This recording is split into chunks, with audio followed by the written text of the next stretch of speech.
Thank you बच्चों, मैं संतोष सम्राट आइडियल कोचिंग इंस्टीट्यूट पर आपका स्वागत करते हैं। आइए हम बात करते हैं, पिछले क्लास में बात किए थे हम फिजिक्स का इंट्रोडक्शन। आज हम बात करने जा रहे हैं फिजिकल क्वांटिटी, जो 11th का सबसे पहला चैप्टर है, भौतिक राशि। इसको हिंदी में बोलते हैं भौतिक राशि। फिजिकल क्वांटिटी को हिंदी में भौतिक राशि कहा जाता है। तो सबसे पहले हम बात करेंगे कि भौतिक राशि कहते किसको। भौतिक राशि वह राशि होता है जिसे मापा जा सकता है या तौला जा सकता है। यानी फिजिक्स में जितना भी राशि है जिसको माप सकते हैं, तौल सकते हैं, उसी को हम लोग भौतिक राशि के नाम से जानते हैं। तो आइए इसका सबसे हम परिभाषा देखते हैं।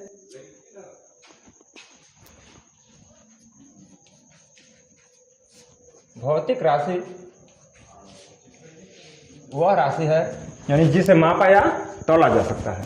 जैसे उदाहरण की हम बात करते हैं, जैसे द्रव्यमान। तो द्रव्यमान को मापने के लिए हम किलोग्राम का प्रयोग करते हैं। यानी किलोग्राम जो है यह मात्रक हो गया जिसे द्रव्यमान को मापा जाता है। उसी प्रकार से लंबाई, तो लंबाई को हम मीटर में मापते हैं। तो मीटर जो हो गया यह मात्रक हो गया। तो जिसको हम माप सकते हैं या तौल सकते हैं, जिसको हम मापा जा सकता है या तौला जा सकता है, तो माप सकते हैं। तो यानी द्रव्यमान को हम लोग किलोग्राम में मापते हैं, लंबाई को हम लोग मीटर में मापते हैं।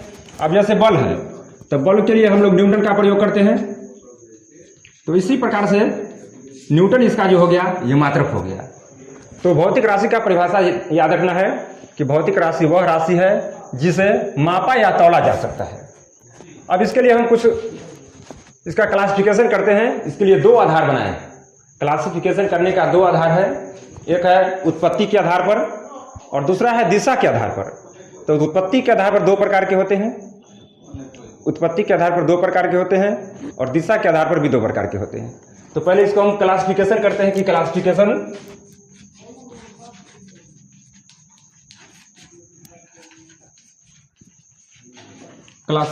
Of physical quantity.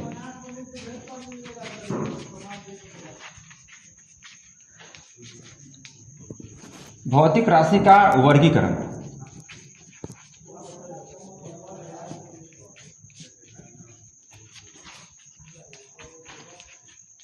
भौतिक राशि का वर्गीकरण। तो दो आधार बनाकर के भौतिक राशि को वर्गीकरण किया जाता है। पहला आधार है उत्पत्ति के आधार पर, दूसरा आधार है इसको दिशा के आधार पर। तो इसमें लिखते हैं, सबसे पहला है, तो दो आधार बनाया गया है फिजिकल क्वांटिटी के क्लासिफिकेशन के लिए। दो आधार बनाया गया है, एक उत्पत्ति के आधार पर, दूसरा हो गया दिशा के आधार पर। तो उत्पत्ति के आधार पर भौतिक राशि दो प्रकार के होते हैं। एक होता है मूल राशि, जिसको हम लोग आधारी राशि कहते हैं। इसको इंग्लिश में फंडामेंटल क्वांटिटी या बेसिक क्वांटिटी कहा जाता है। और दूसरा हो गया ड्राइव क्वांटिटी। ड्राइव क्वांटिटी को हम लोग जो है व्युत्पन्न राशि के नाम से जानते हैं। उसी प्रकार से दिशा के आधार पर, तो दिशा के आधार पर भौतिक राशि भी दो प्रकार के होते हैं। एक बोलते हैं अदिश राशि, दूसरा बोलते हैं सदिश राशि। तो पहले हम बात करते हैं उत्पत्ति के आधार पर कि उत्पत्ति के आधार पर कितने प्रकार के होते हैं।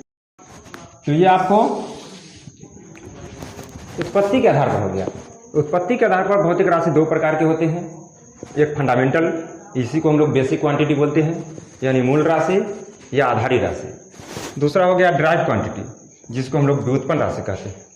तो अब दोनों को हम बारी बारी से अध्ययन करते हैं। तो पहला है मूल राशि। मूल राशि किसको कहा जाता है? मूल राशि वह राशि है जो स्वतंत्र होता है, जो किसी पर निर्भर नहीं रहता है। जबकि व्युत्पन्न राशि वह राशि होता है जो मूल राशि पर निर्भर रहता है, यानी कि जिसकी उत्पत्ति मूल राशि से होती है, उसको हम लोग व्युत्पन्न राशि कहते हैं। क्योंकि नाम ही सुनने से लगता है व्युत्पन्न है।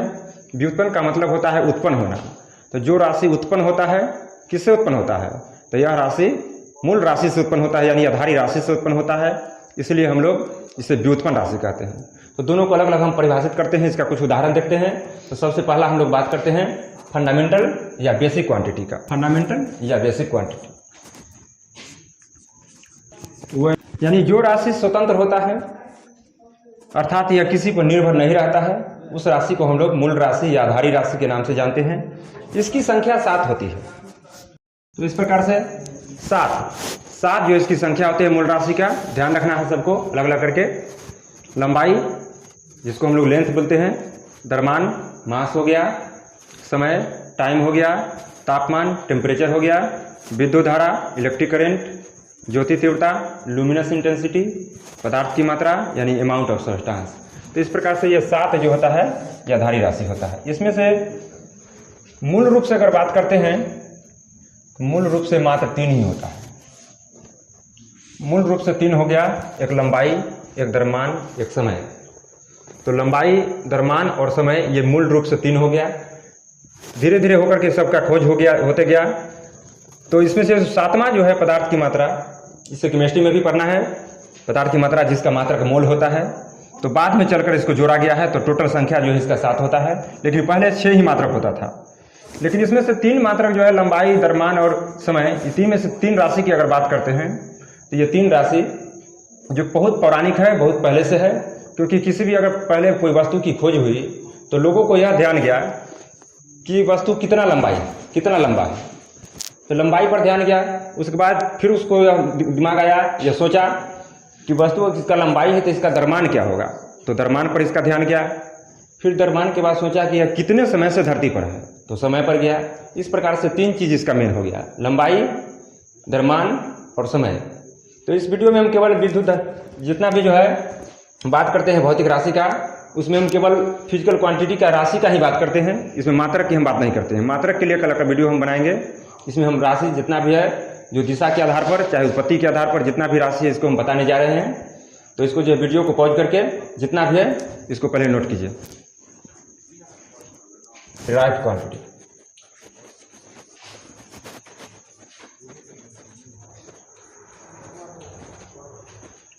यानी व्युत्पन्न राशि। तो ये परिभाषा हो गया व्युत्पन्न राशि का, कि व्युत्पन्न राशि वह राशि है जो मूल राशि से उत्पन्न होता है, जिसकी उत्पत्ति जो है मूल राशि से हुई है, और अर्थात जो मूल राशि पर निर्भर रहता है। तो ये इसका परिभाषा हो गया।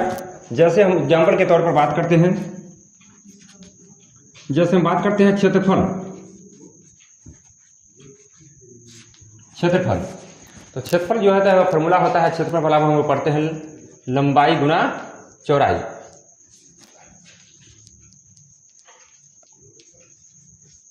तो लंबाई आया कहाँ से, तो ये आया मूल राशि से, और चौड़ाई भी एक प्रकार का लंबाई ही है।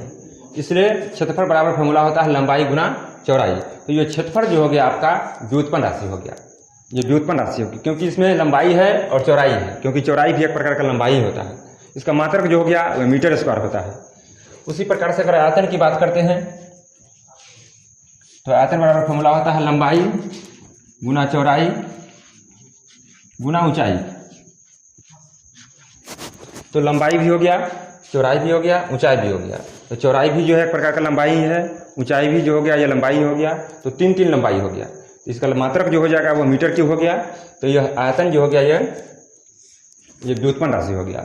उसी प्रकार से घनत्व की बात करते हैं। तो घनत्व बराबर होता है फॉर्मूला द्रव्यमान बटा आयतन।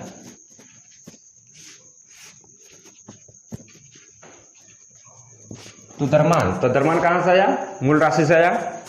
तो यह निर्भर किस पर है, घनत्व जो है द्रव्यमान पर निर्भर है, इसलिए घनत्व भी हो गया व्युत्पन्न राशि। इसी प्रकार से जो है बहुत सारा इसका उदाहरण हो सकता है, जैसे चाल हो गया, दूरी हो गया, त्वरण हो गया,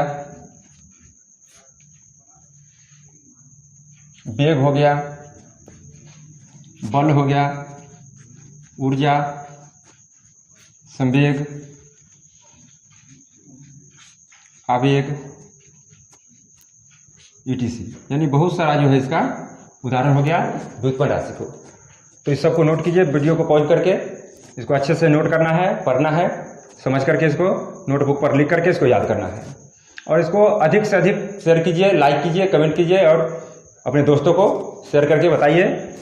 और जहाँ तक अगर इसको कोई चीज़ में अगर समझने में कोई कठिनाई हो तो कमेंट करके हमें बताइए कि कहीं पर कोई तरह की त्रुटि है, कोई दिक्कत है, तो फिर इसको हम सॉल्व करके आगे आपको बताएंगे। तो जल्दी से इसको वीडियो को पॉज करके नोट कीजिए। दिशा के आधार पर 2 प्रकार के हो गया, एक अदिश राशि, दूसरा हो गया सदिश राशि। तो हम बात करते हैं पहले अदिश राशि की, उसके बाद फिर बात करेंगे हम लोग सदिश राशि की। ऐसे हम सदिश राशि का वेक्टर का एक अलग वीडियो बनाएंगे, लेकिन अभी इसमें जो इसका बेसिक पॉइंट है उस पॉइंट को हम लोग बताने जा रहे हैं। तो पहला हम बात करते हैं अदिश राशि का। अदिश राशि को स्केलर क्वांटिटी कहा जाता है। अब इसमें अ का मतलब होता है नहीं और दिश का मतलब होता है दिशा। जिस राशि में दिशा नहीं होता है उस राशि को हम लोग अदिश राशि कहते हैं। तो अ मतलब नहीं, अदिश का मतलब दिशा। तो परिभाषा इसको हम परिभाषित करेंगे कि वह भौतिक राशि जिसमें केवल परिमाण होता है, इसमें दिशा नहीं होती है। तो अदिश राशि अ का मतलब होता है नहीं, दिश का मतलब होता है दिशा। तो अदिश राशि वह राशि है जिसमें केवल परिमाण होता है, इसमें दिशा नहीं होती है। तो इसमें हम बात करते हैं कि इसमें केवल परिमाण होता है, परिमाण, इसमें दिशा की बात नहीं।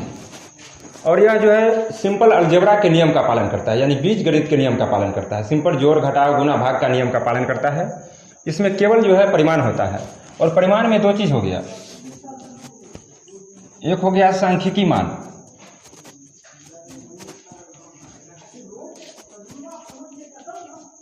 और दूसरा हो गया मात्रक। तो परिमाण के अंतर्गत जो चीज आ गया, एक सांख्यिकी मान, एक हो गया मात्रक। जैसे हम उदाहरण के तौर पर लिखते हैं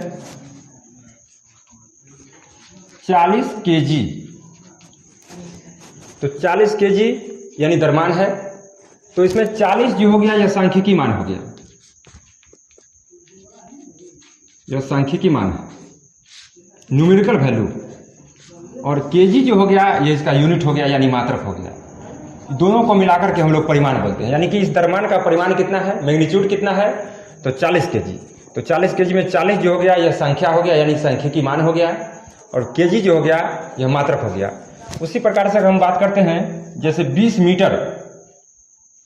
मीटर की बात करते हैं, तो मीटर यानी 20 मीटर कहने का मतलब क्या है कि दूरी है, यानी दूरी का परिमाण है, मैग्नीट्यूड है दूरी का। तो इसमें से 20 जो हो गया इसको हम बोलेंगे सांख्यिकी मान, सांख्यिकी मान।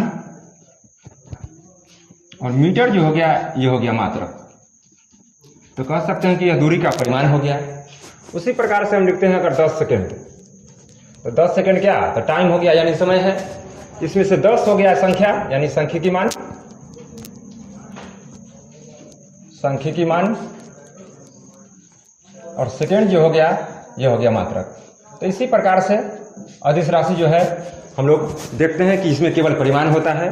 परिमाण में जो है सांख्यिकी मान और मात्रक की बात होता है। अब इसका कुछ उदाहरण जो है याद रखना है।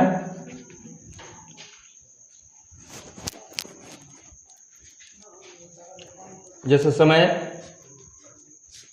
द्रव्यमान,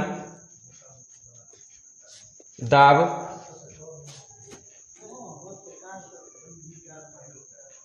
ऊर्जा, कार्य, आवेश, etc। तो इस प्रकार से बहुत सारा इसका उदाहरण हो गया। जल्दी से वीडियो को पॉज करके इसको नोट कीजिए। फिर हम बताते हैं सदिश राशि। दूसरा हम बात करते हैं सदिश राशि की, यानी वेक्टर क्वांटिटी। वेक्टर क्वांटिटी की बात करते हैं। इसमें 100 का मतलब 7 और दिश का मतलब होता है दिशा, यानी कि जिसमें दिशा भी हो। परिमाण के साथ साथ जिस राशि में दिशा भी होता है उसी राशि को हम लोग सदिश राशि कहते हैं। तो सदिश राशि में दो चीज आ गया, एक परिमाण और एक दिशा। यानी वह भौतिक राशि जिसमें दिशा भी हो और परिमाण भी हो तथा यह त्रिभुज के नियम का पालन करता है, उस राशि को हम लोग सदिश राशि कहते हैं। तो परिमाण में हो गया सांख्यिकी मान होता है और मात्रक होता है, और दिशा हो गया दिशा, जिसमें दिशा भी हो। अब जैसे हम बात करते हैं कुछ उदाहरण के लिए, 20 मीटर नॉर्थ। तो यहां देखेंगे कि 20 मीटर दूरी हो गया, 20 मीटर नॉर्थ। तो नॉर्थ हो गया, यानी कि दिशा बता रहा है कि किस दिशा में, तो डायरेक्शन हो गया। तो 20 जो हो गया यह सांख्यिकी मान हो गया, सांख्यिकी मान हो गया। मीटर जो हो गया यह मात्रक हो गया। और नॉर्थ जो बता रहा है यानी कि उत्तर दिशा, तो यह दिशा हो गया। तो जिसमें सांख्यिकी मान भी हो, मात्रक भी हो, दिशा भी हो, कहने का मतलब कि जिसमें परिमाण हो, तो परिमाण में 2 चीज़ हो गया, सांख्यिकी मान और मात्रक, और इसमें दिशा भी हो। और यह त्रिभुज के नियम का पालन करता है, यह बीजगणित के नियम का पालन नहीं करता है। यह जो है जितना भी ज्योमेट्रिकल रूल को फॉलो करता है उसी को हम लोग सदिश राशि कहते हैं। यानी इसका परिभाषा हो जाएगा कि वैसे भौतिक राशि जिसमें दिशा एवं परिमाण दोनों होता है, साथ साथ यह त्रिभुज के नियम का पालन करता है, उसे हम सदिश राशि कहते हैं। तो इस सदिश राशि का फिर हम अलग वीडियो बनाएंगे इसके लिए। और इसमें जितना भी सदिश राशि से संबंधित जितना भी जो आपको प्रॉब्लम है, जितना भी इससे जो है न्यूमेरिकल वैल्यू हैगा, जितना भी इसका कंसेप्ट है, इसको आगे हम एक अलग वीडियो में बताएंगे। यहाँ पर सिंपल हम इसका परिभाषा की बात करते हैं। तो आइए हम अलग अलग फिर हम अदिश राशि का परिभाषा बताते हैं कि अदिश राशि क्या है, सदिश राशि क्या है, इसका कुछ उदाहरण याद रखना है। और अगले वीडियो में फिर इस अलग स्पेशल वीडियो आएगा जिसमें सदिश राशि का विस्तार से इसको हम चर्चा करेंगे। आज के लिए इतना ही है, फिर मिलते हैं अगले दिन हम लोग इसी चैनल पर। तब तक के लिए धन्यवाद।